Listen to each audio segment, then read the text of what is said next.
Més d'un 30% dels infants i joves catalans pateixen dolor crònic. Un dolor sense explicació, un dolor invisible.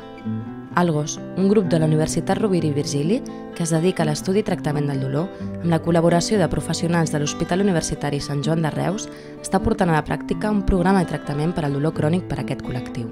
El que nosaltres estem fent és entrenar als joves i a les seves famílies que tenen aquest problema a afrontar-lo de forma diferent, de forma més adequada. En general, el tractament es contempla des d'una perspectiva quasi exclusivament mèdica o física, i el que nosaltres estem fent ara aquí és introduir un altre vessant que no es contempla en general, però que en altres llocs, en altres països, sí es fa així.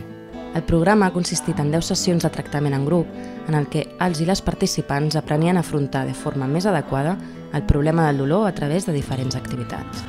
Els resultats són clars i els pacients han experimentat millora. El tractament és fonamentalment un acostament psicològic, un tractament psicològic, i això consisteix essencialment en ajudar els nens a entendre, els nens i els joves, a entendre el dolor des d'una altra perspectiva, de forma que sigui una experiència no tan estressant, una experiència que és assumible, que es pot afrontar de forma adequada.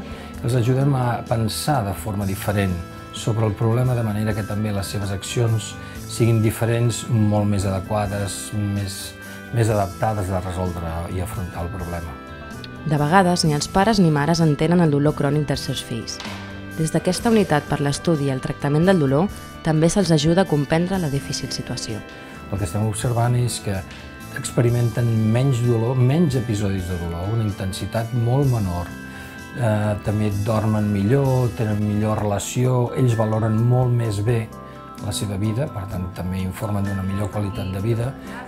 Els pares i les mares també ho viuen millor, tenen una millor qualitat de vida, per tant són molts els motius pels quals una persona podria o voldria participar en un programa com aquest. Tot i que es tracta d'una problemàtica més freqüent del que podríem pensar, només l'Hospital Universitari de Reus té un programa per ajudar a infants i joves a entendre el dolor crònic i conviure amb ell.